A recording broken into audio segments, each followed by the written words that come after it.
Hello everyone, welcome to Mind edutech.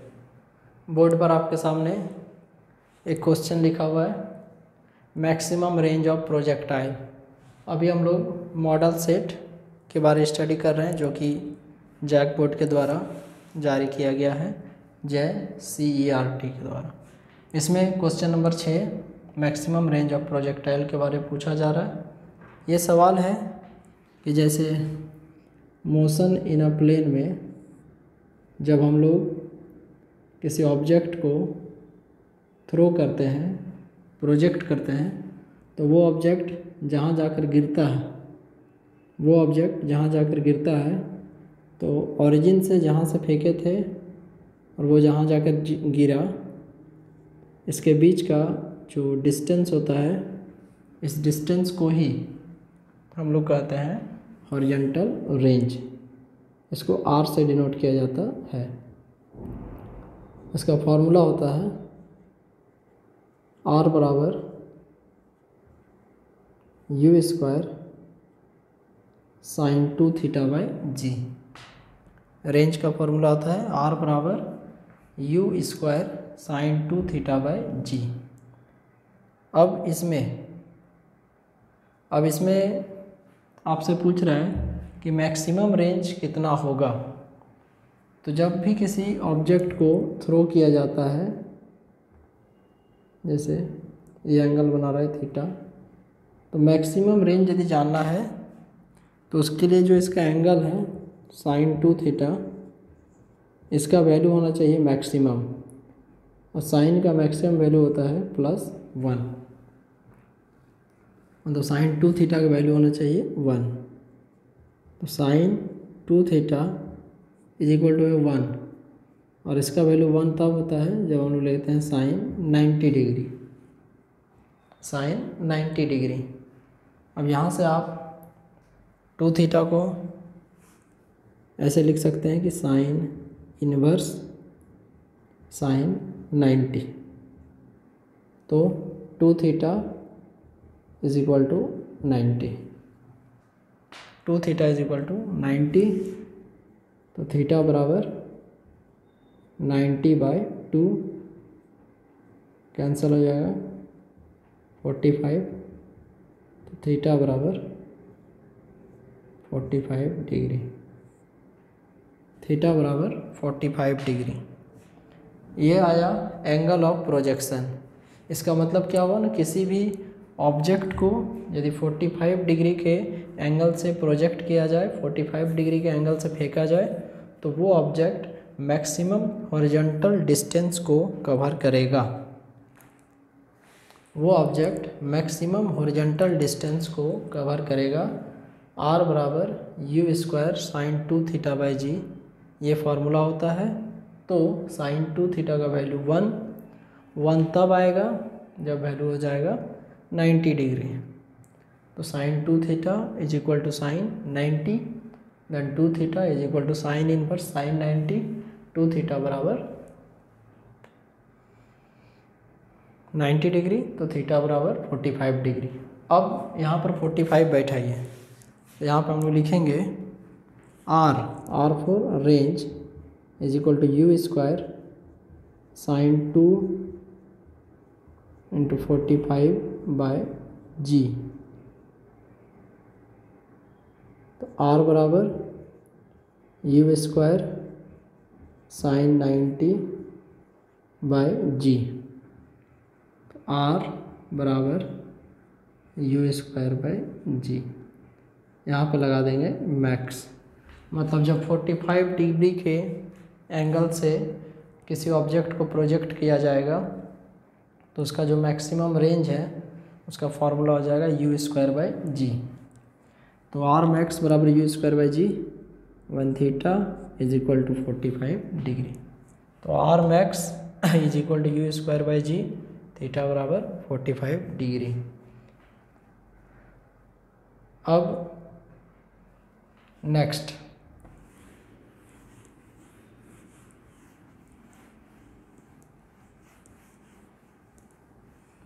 अगला सवाल है कि a body travels along the circumference of a circle of radius 2 metre with linear velocity 6 metre पर second. एक body है जो किसी सर्कुलर ट्रैक के सर्कमफेरेंस पे मोशन कर रहा है और उस सर्कल का जो रेडियस है वो आपको दिया हुआ है 2 मीटर और लीनियर वेलोसिटी दिया हुआ है 6 मीटर पर सेकेंड। आपको एंगुलर वेलोसिटी कैलकुलेट करना है। गिवन रेडियस दिया हुआ है 2 मीटर और जो वेलोसिटी है लीनियर वेलोसिटी वो आपको दिया हुआ है 6 मीटर पर second. We have to find, हम लोग को कैलकुलेट करना है omega and that is the angular velocity. v बराबर जैसे फॉर्मूला होता है तो लिखेंगे we know that linear velocity और एंगुलर वेलोसिटी के बीच में फॉर्मूला होता है v बराबर r ओमेगा। फॉर्मूला होता है v बराबर r ओमेगा। तो ओमेगा बराबर हो जाएगा v बाय r। ओमेगा बराबर v by r। Already question में आपको ये दिया हुआ है कि जो v है उसका वैल्यू 6 मीटर पर सेकंड है और जो r है वो है 2 मीटर। तो यहाँ से हो जाएगा ओमेगा बराबर 6/2, कैंसिल कर देंगे 3 मीटर पर सेकंड। सॉरी, मीटर पर सेकंड नहीं होगा, एंगुलर वेलोसिटी है तो यूनिट हो जाएगा 3 रेडियन पर सेकंड। रेडियन पर सेकंड एंगुलर वेलोसिटी का यूनिट होगा, क्योंकि एंगुलर वेलोसिटी के लिए आपको चाहिए एंगुलर डिस्प्लेसमेंट और एंगुलर डिस्प्लेसमेंट को हम लोग रेडियन से मेजर करते हैं। नेक्स्ट क्वेश्चन है, वैसे ये जो आया 3 रेडियन पर सेकेंड, ये क्वेश्चन नंबर 7 का ऑप्शन नंबर बी में दिया हुआ है। तो क्वेश्चन नंबर 7 का ये हो जाएगा option number B. Question number 8, a student studies some equations. एक स्टूडेंट कुछ इक्वेशन पढ़ता है, पावर बराबर वर्क बाय टाइम, फोर्स बराबर मास इंटू एक्सेलरेशन, फोर्स बराबर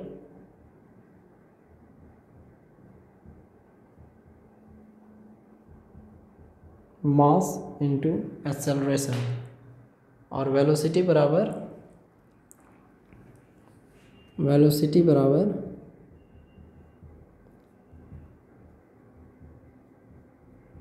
डिस्प्लेसमेंट बाय टाइम। अब इसमें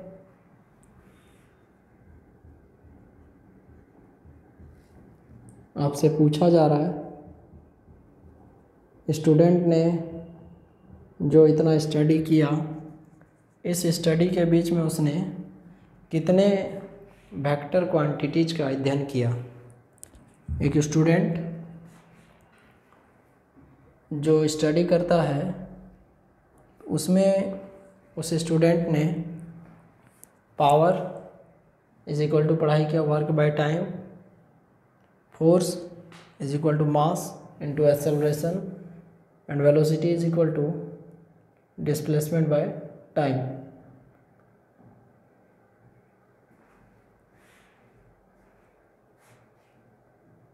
पूछा जा रहा है कि इन इक्वेशंस में कितने वेक्टर क्वांटिटी कंटेंड हैं। आइए शुरुआत करते हैं। सबसे पहले power scalar quantity, work scalar और टाइम भी आपको स्केलर क्वांटिटी। मतलब फर्स्ट इक्वेशन में उसे एक भी वेक्टर क्वांटिटी नहीं मिला। फोर्स ये हो जाएगा आपको vector quantity, mass scalar quantity, acceleration vector quantity. Force एक वेक्टर क्वांटिटी है, मास एक स्केलर क्वांटिटी है, और जो एक्सेलरेशन है वो आपको एक वेक्टर क्वांटिटी है। वेलोसिटी एक वेक्टर क्वांटिटी है, डिस्प्लेसमेंट एक वेक्टर है, और टाइम स्केलर है। तो इस कंप्लीट स्टडी के दौरान उसके द्वारा कितने वेक्टर क्वांटिटीज़ का पढ़ाई हुआ? तो 1 2 3 4। तो इस पूरे स्टडी में उस स्टूडेंट ने टोटल 4 वेक्टर क्वांटिटी को स्टडी किया। तो क्वेश्चन नंबर 8 का आंसर हो जाएगा 4। सॉरी, ये मैंने आपको बता दिया 9, ये हमने आपको बता दिया क्वेश्चन नंबर 9। 8 छूट गया था, वो बताते हैं। क्वेश्चन नंबर 8 में पूछ रहा है एक्सेलरेशन एक किस तरह का फिजिकल क्वांटिटी है? वेक्टर, स्केलर, टेंसर और नन ऑफ दीज। सवाल है कि जो एक्सेलरेशन है वो आखिर किस तरह का फिजिकल क्वांटिटी है? तो देखिए, एक्सेलरेशन को हम लोग डायरेक्ट लिख सकते हैं, acceleration is a vector quantity. मतलब इसमें आपको मिलेगा magnitude as well as direction. देखिए, इसके वेक्टर होने के बहुत सारे ऐसे स्टेटमेंट हैं जो कि इसको सपोर्ट करते हैं। पहला particular statement, that negative acceleration is called deceleration और रिटार्डेशन। नेगेटिव एक्सेलरेशन को डिसेलरेशन या रिटार्डेशन कहते हैं। तो डायरेक्शन के बदलने से जो एक्सेलरेशन है वो भी बदल जाता है। फर्स्ट, या हम लोग ऐसे भी जानते हैं कि acceleration a is equal to velocity by time. Acceleration a is equal to velocity by time, और जो वेलोसिटी है that is a vector quantity. और सिंपलेस्ट वे में वेलोसिटी बराबर displacement by time, then displacement is also a vector quantity. Otherwise आप कह सकते हैं कि जो डिस्प्लेसमेंट का डेफिनेशन होता है कि change in position in a fix direction. कोई भी ऑब्जेक्ट किसी फिक्स डायरेक्शन में अपने पोजीशन में जो बदलाव लाता है that is called are displacement. तो वहाँ से हम लोग बोल सकते हैं कि जो आपका डिस्प्लेसमेंट है वो एक वेक्टर क्वांटिटी है, और यदि डिस्प्लेसमेंट एक वेक्टर क्वांटिटी है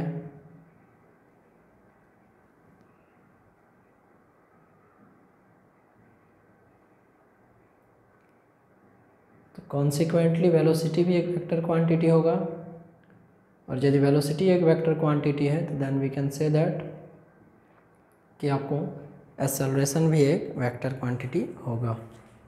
अब now question number 10।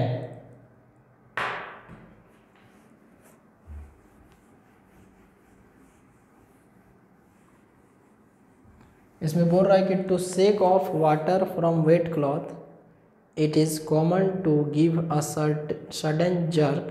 In doing so, we are talking about the advantage of Newton's first law of motion, second law of motion, third law of motion, या none of these।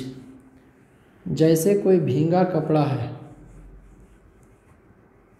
जैसे कोई भीगा कपड़ा है और उसको आप अचानक से जब झटका लगाते हैं गीला कपड़ा को सुखाने के लिए, तो इस दौरान आप न्यूटन के किस नियम का फ़ायदा उठा रहे हैं, लाभ उठा रहे हैं।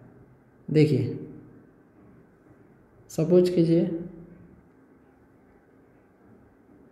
ये कोई एक गीला कपड़ा है,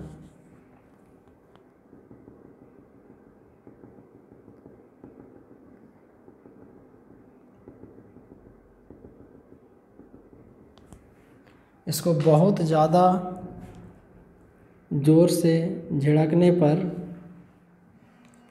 क्या होगा कि इसमें हम लोग देखेंगे कि न्यूटन के किस नियम का लाभ उठा रहे हैं।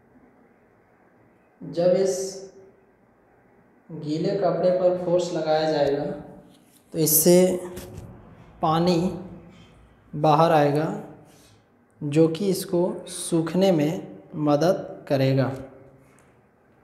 तो सडन जर्क जब इसमें हम लोग लगाते हैं तो कुछ इस तरीके से इससे कुछ वाटर ड्रॉपलेट्स बाहर आ जाते हैं। देन आफ्टर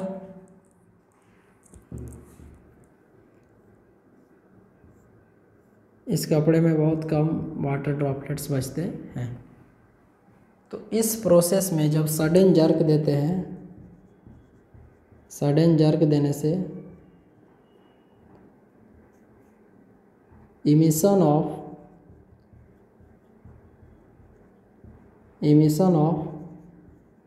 वाटर ड्रॉपलेट्स,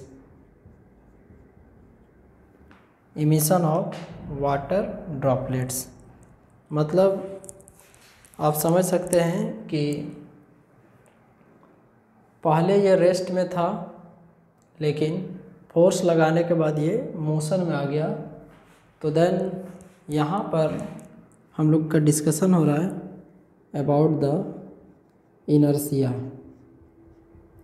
और अच्छे से आप इसको स्टेटमेंट के फॉर्म में बोलना चाहें तो this is the law of inertia.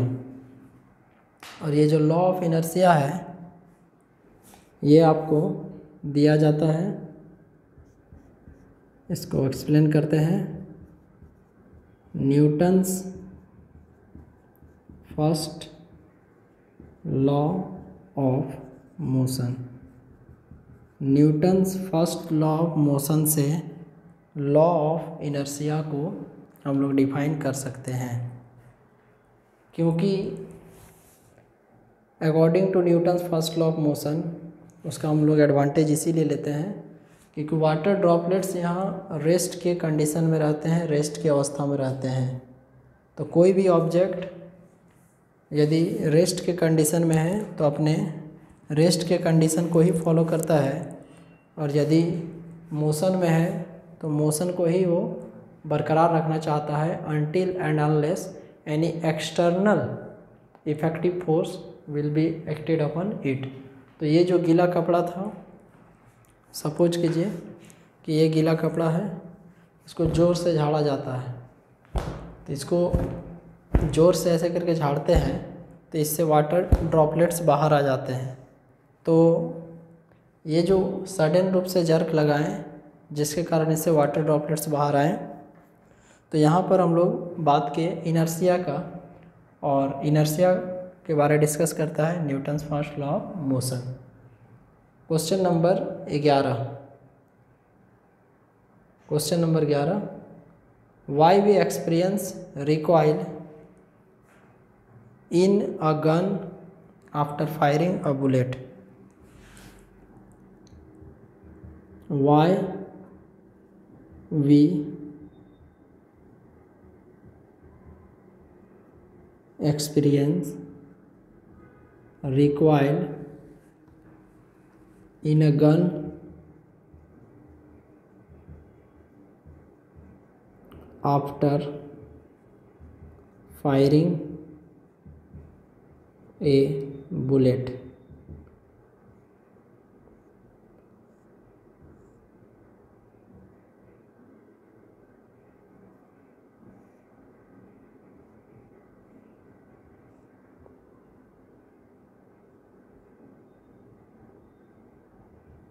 किसी बंदूक से जब गोली निकलता है तो हम लोग को पीछे हटने का अनुभव क्यों होता है?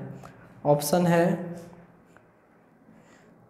The bullet has small linear momentum, the bullet has large linear momentum, the bullet has zero linear momentum and none of these. देखिए, according to Newton's third law, every action has equal and opposite reaction। हर action का equal and opposite reaction होता है। तो किसी बंदूक से गोली चलाने के बाद हम लोगों को काफ़ी तेज रूप से झटका लगता है, ये रिएक्शन है। It means to say that कि यदि रिएक्शन बहुत ज़्यादा हाई है, it means to say that कि एक्शन भी ज़्यादा ज़ोर से हुआ होगा। इसीलिए जैसे बोर्ड को धीरे से पुश करेंगे तो हाथ में कम चोट लगेगा, ज़ोर से यहाँ पर फोर्स लगाएंगे तो हाथ में ज़्यादा चोट लगेगा। तो रिएक्शन से बात हो रहा है कि यदि हाथ में ज़्यादा चोट लग रहा है, इसका मतलब बोर्ड को काफ़ी ज़ोर से हिट किया गया है। यदि हाथ में कम चोट लग रहा है तो इसका मतलब बोर्ड को बहुत धीरे फोर्स लगाया गया है। तो यहाँ पर देख पा रहे हैं हम लोग कि रिएक्शन बहुत ज़्यादा है। तो रिएक्शन बहुत ज़्यादा है, इसका मतलब ये हुआ कि एक्शन भी बहुत ज़्यादा हाई हुआ होगा। तो यहाँ से हम लोग लिख सकते हैं कि द बुलेट हैज़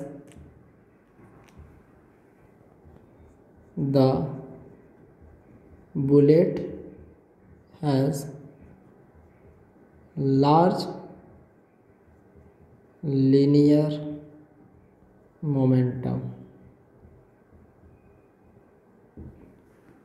ऐसा क्यों? वैसे भी मोमेंटम का फॉर्मूला हो जाता है P बराबर mv। आइदर मास वाले छोटा हो सकता है, बट जो वेलोसिटी होता है, बुलेट जब किसी गन से निकलता है तो उसका जो वेलोसिटी होता है वो काफ़ी ज़्यादा हाई होता है, और वेलोसिटी हाई होगा तो कॉन्सिक्वेंटली आपका मोमेंटम भी हाई होगा। क्वेश्चन नंबर 11 का आंसर हो जाएगा बी, कि the bullet has large linear momentum. Question number 11 का आंसर हो जाएगा बी। क्वेश्चन नंबर 12 बहुत ही इजी क्वेश्चन है 12 में।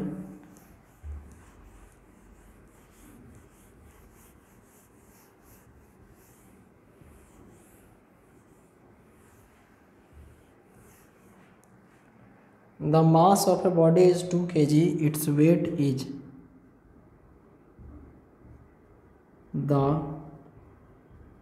mass of a body is 2 kg, its weight is।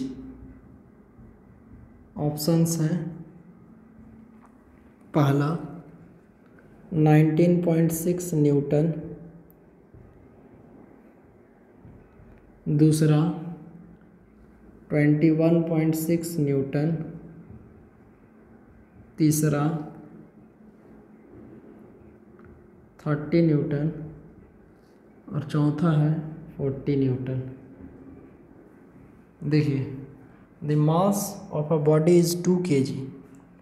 मास आपको दिया हुआ है कि 2 kg है। आप बताइए कि इसमें से वेट क्या होगा। बहुत ही सिंपल क्वेश्चन है, एक फार्मूला लगाएंगे तो ये बन जाएगा। Given mass is equal to 2 kg,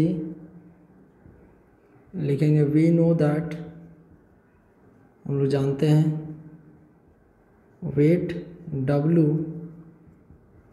is equal to होता है mg। यहाँ से आप g जो है that is your acceleration due to gravity, value होता है 9.8 मीटर पर सेकंड स्क्वायर। तो मास रख दिए 2 × 9.8। अब इसके बाद by the way may be possible कि कभी यदि क्वेश्चन में आपको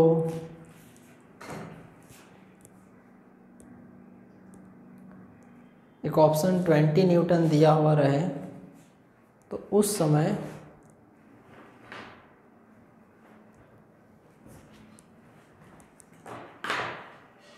वैसे क्वेश्चंस में आपको जी का जो वैल्यू है वो 10 बैठाना होगा। जैसे अभी हम लोगों ने जी का वैल्यू 9.8 पुट किया है, बट इसी में आपको जी का वैल्यू 10 पुट किया जाता यदि ऑप्शंस में आपको कहीं वैसे सूटेबल रहते तो अभी हो जाएगा 19.6 और इसका यूनिट मास का यूनिट केजी और एक्सेलरेशन ड्यू टू ग्रेविटी का मीटर/सेकंड/स्क्वायर that can be also treated as newton. तो क्वेश्चन नंबर 12 का आंसर हो जाएगा ए 19.6 न्यूटन। इसी क्वेश्चन को घुमा कर कैसे पूछा जा सकता है, तो इसी क्वेश्चन को कुछ इस तरीके से पूछा जा सकता है कि आपको वेट दिया हुआ रहे। मान लीजिए कि आपको वेट दिया हुआ रहे और आपसे मास पूछा जाए, तो उस समय भी हम लोग जो फार्मूला है उसको अप्लाई करेंगे and that formula is W = mg, और यदि m पूछा जाए तो m = W/g। तो स्टूडेंट्स ये आपका था क्वेश्चन नंबर 12। क्वेश्चन नंबर जो 13 है वो डेली लाइफ से जुड़ा हुआ है और इसके आगे हम लोग नेक्स्ट क्लास में उसको देखेंगे। आप अपने स्तर से भी उसको सॉल्व कर सकते हैं। Take care of yourself. Thank you very much.